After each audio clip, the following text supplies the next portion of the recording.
छ लसुन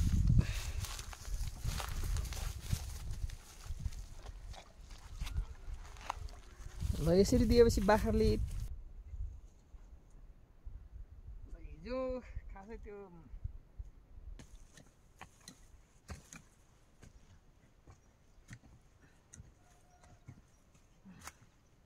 नमस्ते अन्लसु फापुला हजुरहरूलाई स्वागत छ म चञ्चल तामाङको युट्युब च्यानलमा। आज फेरि पनि हामी ब्लग लिएर आएको छौँ। आज विशेष गरी आलु गोडमेल कार्यक्रममा हामी फेरि पनि हामी सहभागी हुनेछौँ। हजुरहरूले चाहिँ हेरेर साथ सपोर्ट अनि माया गरिदिनु हुनेछ भन्ने पूर्ण आशा लिएका छौँ। Thank you. एकजना चाहिँ घाँस बोकेको छौँ भनेदेखि एकजना चाहिँ हामी पानी बोकेर हामी गोड जाँदैछौँ गाइस। ल हाम्रो कान्छी ससुआमाले चाहिँ यसरी बिरुवा यसरी लगाउनु भएको छ, प्याजको बिरुवा है। प्याज छ अनि साग, रायो सागको अहिले यहाँ बिउ यसरी राख्नु भएको छ। अनि यता प्याज लगायत लसुन चाहिँ यसरी चाहिँ गोडमेल गरिरहनु भएको छ।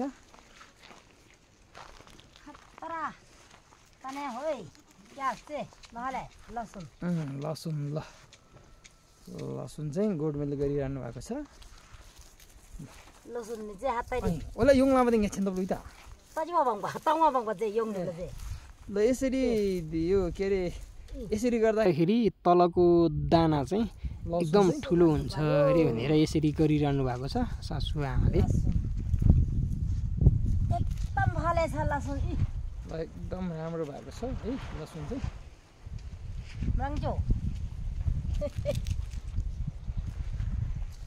ल फेरि यता यस्तो स्वादको यहाँ पाठी एकदम राम्रो पाठी छ है। यस्तो छ गाइस।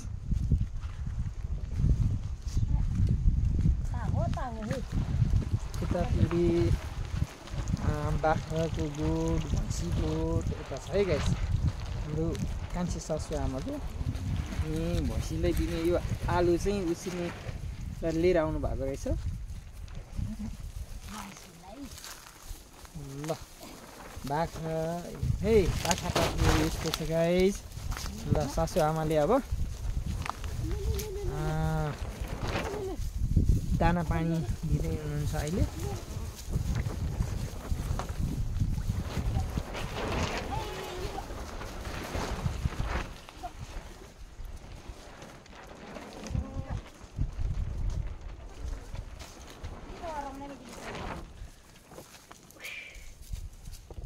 यसरी राख्नु भएको छ गोड यसरी बनाएर।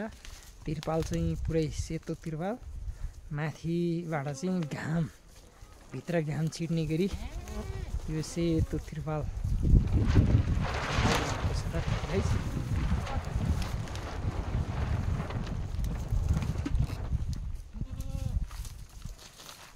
ल पाठी चाहिँ कतिवटा छ? ल 6वटा। यहाँ चाहिँ 6वटा रहेछ। 1 2 3 4 अनि एउटा यता 4 5 एउटा कुनामा छ है। यो चाहिँ सानोको छ, कुनामा छ 6वटा रहेछ है। यस्तो छ। ल फेरि पनि मेरो यो बाख्रा पाठापाठी ठ्याक्कै गोठ आइपुगिसक्यो गाइस।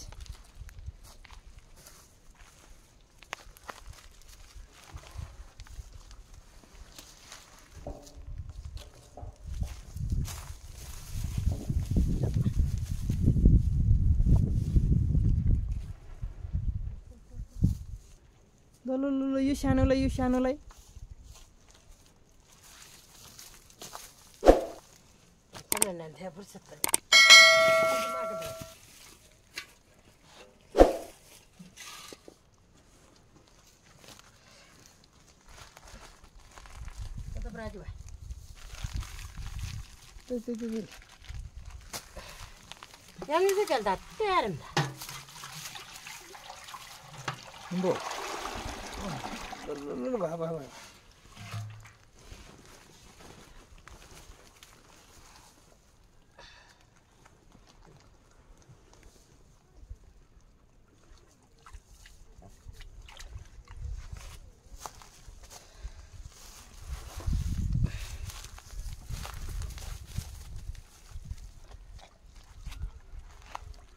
ल यसरी दिएपछि बाख्राले यति पानी पिउँछ हेर्नुहोस् गाइस।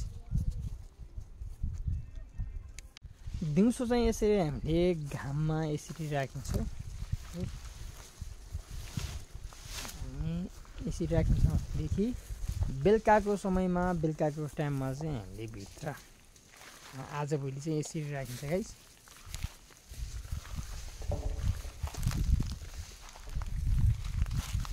यसरी राखिन्छौँ। यता यो अरूको पातहरू सोरेर यसरी यो मल पनि हुन्छ अनि न्यानो पनि हुन्छ, त्यही भएर यसरी राखिन्छ गाइस। यो तिरपाल फेरि यहाँ चाहिँ यो तिरपालले चाहिँ छेकेर राख्छौँ हामी।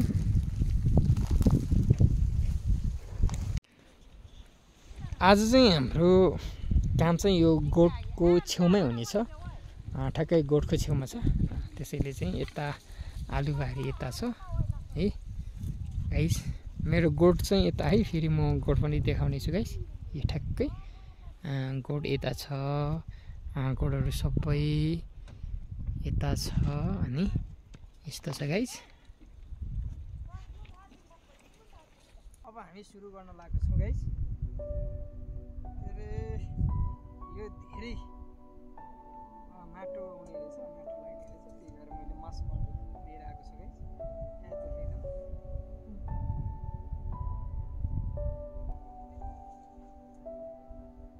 हिजो खासै त्यो मास्क लगाएको थिएन र पुरै हावाले चाहिँ छिरेर यो माटो पुरै माटोभित्र पसेको छ।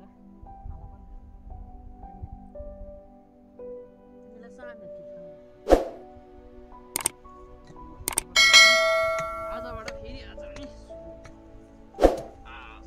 यस्तो छ guys.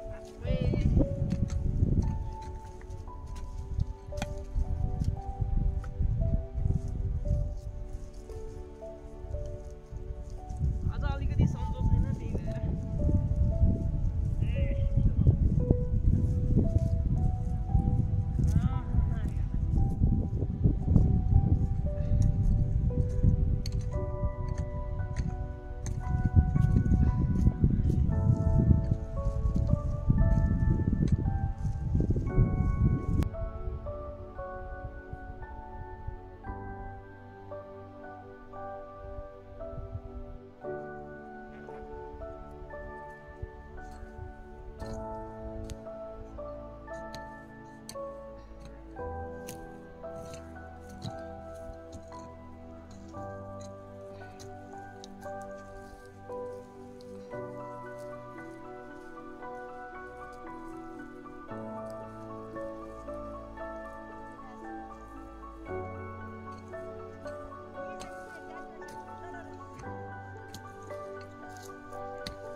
rumah saya nyemat, yang ketiga mah mau memang malah.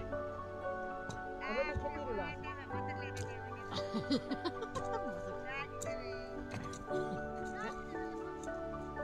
Kaso? Masih gak ye?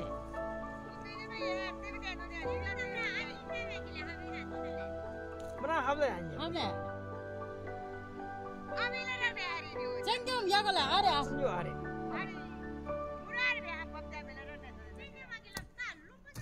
Menyangglam kade ko.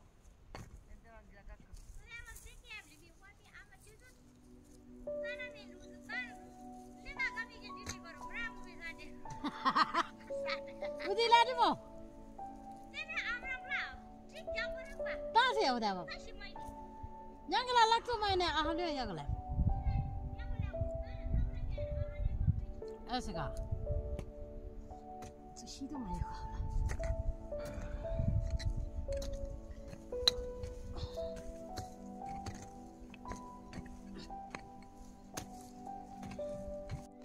यतिखेर हामीले आधी जति चाहिँ सकिसकेका छौँ गाइस। अहिले यता आइपुगिसक्यो। हामी अझै बाँकी छ यता यो कुनासम्म, उताको छेउको कुनासम्म, त्यतिसम्म हामी खन्नेछौँ guys. Hi guys. Papa. Papa.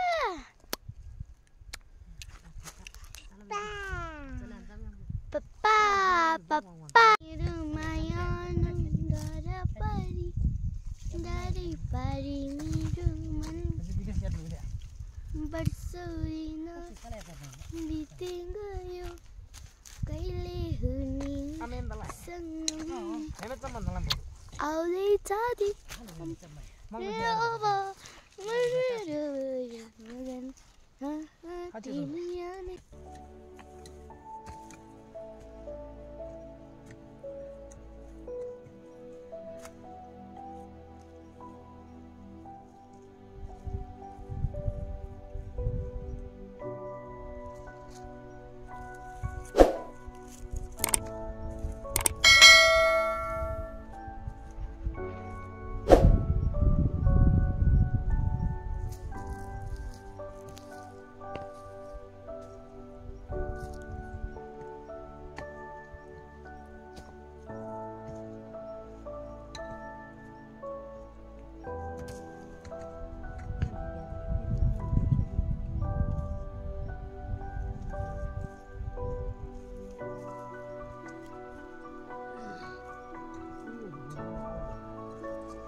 हजुरहरूलाई हृदयदेखि नै नमन गर्न चाहे। हजुरहरूले चाहिँ स्किप नगरिकन सुरुदेखि अन्तिम समयसम्म हेरेर साथ सपोर्ट अनि माया गरिदिनु भएको छ।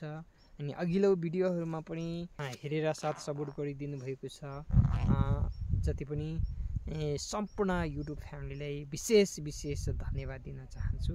अनि अझै हजुरहरूले चाहिँ लाइक कमेन्ट सेयर अनि सब्सक्राइब गर्नुभएको छैन भनेदेखि लाइक कमेन्ट सेयर अनि सब्सक्राइब गरिदिनु हुन भन्ने म अनुरोध गर्न चाहन्छु।